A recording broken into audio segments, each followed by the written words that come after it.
Voice of mountain, पहाड़ों की आवाज, केवल उत्तराखंड के सुदूर क्षेत्र की खबरों का आपका अपना न्यूज चैनल जय उत्तराखंड। वॉइस ऑफ माउंटेन में आपका हार्दिक स्वागत है। देख रहे हैं आप वॉइस ऑफ माउंटेन, पहाड़ों की खबर, सुदूर क्षेत्रों की खबर।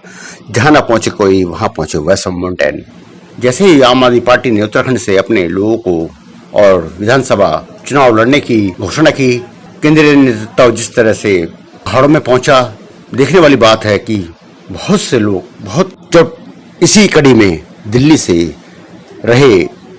से समाज सेवी और उत्तराखंड समाज के लिए हमेशा आगे रहने वाले और माता मंगला के बहुत ही नजदीकी दिग्मोहन सिंह नेगी ने पकड़ा आम आदमी पार्टी का दामन। जी हाँ, बड़े समाज सेवी अब इस मुहिम से जुड़ने लगे हैं। चौपटा खाल, जी हाँ, नगर पंचायत सुपौली के अंतर्गत नगर पंचायत सुपौली के कार्यक्रम अध्यक्ष प्रेम सिंह रावत की अध्यक्षता में समाज सेवी दिग्मोहन सिंह नेगी सहित अन्य लोगों ने उत्तराखंड प्रभारी दिनेश महोनिया और प्रदेश अध्यक्ष एस कलेर की उपस्थिति में आम आदमी पार्टी की सदस्यता ग्रहण की। कार्यक्रम के दौरान उत्तराखंड प्रभारी दिनेश महोनिया ने कहा कि आने वाली विधानसभाओं में आम आदमी चुनाव पार्टी नहीं, आम आदमी की सरकार बनेगी। साथ ही कहा कि युवा देश को बदलता है, इसलिए उत्तराखंड में युवाओं को मौका दिया जाएगा। यहाँ पर उत्तराखंड में स्वास्थ्य, रोजगार, शिक्षा, बिजली, पानी को दुरुस्त किया जाएगा। सामाजिक कार्यकर्ता दिग्मोहन ने कहा कि आम आदमी पार्टी जब दिल्ली में पानी, स्वास्थ्य व रोजगार को बढ़ावा दे सकती है तो निश्चित ही उत्तराखंड में इन अव्यवस्थाओं में परिवर्तन होंगे। कार्यक्रम में प्रभारी रणवीर रावत, निशांत नोथान, पूर्व अध्यक्ष चंद्र सिंह भट्ट, देव किशोर नेगी उर्फ मद्रासी भाई, डब्बल सिंह मिया, भास्कर द्विवेदी, रमेश बोड़े आदि उपस्थित थे। अब गौर करने वाली ये बात यह है कि तीसरी विकल्प को ढूंढ रहे उत्तराखंड के लोग क्या आम आदमी पार्टी को तीसरे विकल्प के रूप में जान पाएंगे? क्योंकि यह गौर करने वाली ये बात है कि पहले से ही उत्तराखंड क्रांति दल, जिसे वहां के आम जन की आवाज उठाने का मौका मिला और जिसने उत्तराखंड राज्य की स्थापना करी, जिसके पास वहां की जमीन के मुद्दे हैं, क्या उसे दरकिनार करके आम आदमी पार्टी, जिसे वहां का अभी जल जमीन का कानून नहीं पता है, जो सिर्फ हमारे उत्तराखंड के लोगों को मोहरा बनाकर या यूं कहें हमारे यहाँ के लोगों को जोड़कर वहां पर आना चाहती है, तो क्या वह सच में वहां पर विकास कर पाएगी? क्योंकि वहां की भौगोलिक स्थिति, वहां का समीकरण, वहां के जिस तरह से लोगों की सोच, हमारा मानना यह है कि जिस प्रदेश को पहले अंग्रेजों के समय में, फिर उत्तर प्रदेश के समय में धोला सुतेला व्यवहार होता रहा और 20 सालों से अपने ही लोग लूट रहे हैं, तो क्या आम आदमी पार्टी वहां जगह बना पाएगी? देखिए हमारे सहयोगी जगमोहन डांगी की है खास रिपोर्ट। मैं जगमोहन डांगी, पहाड़ों की आवाज़ के लिए आपके इस टाइम हूँ सतपुली में, और मेरे साथ हैं आज ही इस क्षेत्र के जाने माने समाज सेवी दिग्मोहन नेगी जी, जिन्होंने आज ही एक राजनीतिक पारी की शुरुआत की है, और शुरुआत भी की है तो आम आदमी पार्टी से। और जैसे कि आम आदमी पार्टी ने उत्तराखंड में चुनाव लड़ने का ऐलान कर दिया है, पार्टी ने गति पकड़ ली है, पार्टी ने जो है कार्यकर्ता झोंक दिए हैं, पार्टी का केंद्र नेतृत्व उत्तराखंड में जो है डेरा डाल चुका है। यहाँ पे प्रदेश प्रभारी यहाँ पहुँचे हुए हैं, प्रदेश अध्यक्ष यहाँ पहुँचे। और उसके मुख्य कारण रहे यहाँ की लचर शिक्षा और स्वास्थ्य व्यवस्था, और रोजगार के कुछ साधन है नहीं खासतौर पर।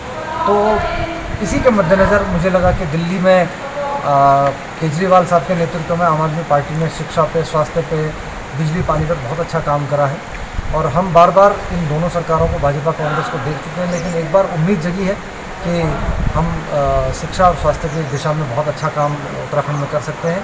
और यहाँ पर इन 9 पहाड़ी ज़िलों को हम दोबारा से पलायन जो लगातार बदस्तूर जारी है उसको रोकने में कामयाब होंगे। यहाँ पर अच्छी शिक्षा और अच्छे स्वास्थ्य की सुविधा मुहैया कराना हमारी प्रथम प्राथमिकता होगी। पलायन पर आपने हमेशा देखा, इस बारे में चिंतित भी रहे। आपने देखा कि सरकार ने पलायन आयोग बनाया, और उसके पलायन आयोग बनाने के बाद भी सरकार जो है प्रवासियों को रिवर्स पलायन नहीं कर पाई। लेकिन इस कोरोना काल में कम से कम जो है जो पहाड़ी जिले हैं, अल्मोड़ा, पौड़ी, 3 लाख से लोग ऊपर आए थे, लेकिन सरकार ने केवल उनको आश्वासन ही दे पाई, धरातल पर उनको रोजगार नहीं दिया। धीरे धीरे लोग जो है वापस लौटने लग गए, हताश निराश होकर। तो आम आदमी पार्टी की क्या होगी और इन लोगों के लिए जो प्रवासी लोग हैं, यहीं पे जो रोजगार, जो पलायन जो मेन है, उसके लिए क्या रणनीति होगी हमारी? जी, जैसा आपने कहा कि पलायन आयोग बनाया, लेकिन बड़े दुर्भाग्य की बात थी कि पलायन आयोग के ऑफिस ने ही पलायन कर दिया। जो पौड़ी में था वो वापस देहरादून में चला गया, और इस कोरोना महामारी के चलते वापस राज्य में कई लाखों युवा और लोग वापस आए इस उम्मीद से कि हमें शायद अपने हाथी से जुड़कर काम करने का दोबारा से मौका मिलेगा और अपने यहाँ गांव में हम दोबारा घरों को ठीक कर वहाँ रोज़गार के अवसर ढूंढने की कोशिश करी। लेकिन सिर्फ घोषणाएं थी, जैसे मैं आपको पहले भी कह चुका हूँ कि वो सिर्फ कागजी घोषणाएं थी। अभी तक धरातल पर कुछ दिख नहीं रहा है कि वापस आए हुए युवाओं को किस तरीके से स्वावलंबन, स्वरोजगार और रोज़गार से जोड़ेगी सरकार। तो आम आदमी पार्टी 2022 में चुनावी बिगुल बजा चुकी है। 70 सीटों पर आम आदमी चुनाव लड़ रही है और आम आदमी की प्राथमिकता होगी कि हम यहाँ पर शिक्षा स्वास्थ्य के साथ साथ रोजगार और पर्यटन को बढ़ावा देकर यहाँ के युवाओं को, यहाँ के नौनिहालों को यहीं रोकेंगे। मैं ये कहना चाहता हूँ कि जब सिडकुल बना था 2002 में, जब सरकार बनी कांग्रेस की और सिडकुल फॉर्म हुआ, तो सारे ही नोटिफाइड एरिया रुद्रपुर, सितारगंज, काशीपुर, हरिद्वार और सेलाकुई में बने। अगर हिमाचल की तर्ज पर उन नोटिफाइड एरियाज़ को पहाड़ी ज़िलों में भी, जो कि हाई एल्टीट्यूड में जिस तरीके से आप देखते हैं कि रुद्रप्रयाग है, चमोली है और पिथौरागढ़ है, बी कैटेगरी में अगर आप देखेंगे तो पौड़ी, टिहरी, अल्मोड़ा ये ज़िले हैं और बाकी जो तराई क्षेत्र है उसमें तो देहरादून, वहाँ ऑलरेडी इंडस्ट्रीज है। अगर सब्सिडी का रेशियो हम उस हिसाब से रखते और हम पहाड़ों पर भी इंडस्ट्री लाने के लिए उद्योगपतियों को मोटिवेट करते, तो मैं समझता प्लान स्वतः रुकता। लेकिन आम आदमी की प्राथमिकता होगी कि इंडस्ट्रीज को हम पहाड़ों पर आमंत्रित करेंगे।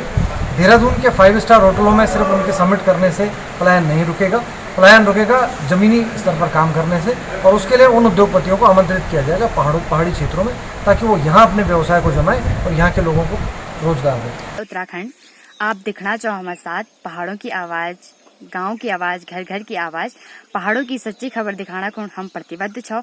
येगा वास्ता आपक सहयोग बहुत जरूरी छे। आप हमारे YouTube channel voice of mountain थे सब्सक्राइब करा और बेल आइकन थे प्रेस करा, ताकि आने वाली वीडियो की नोटिफिकेशन आप थे मिली रहा।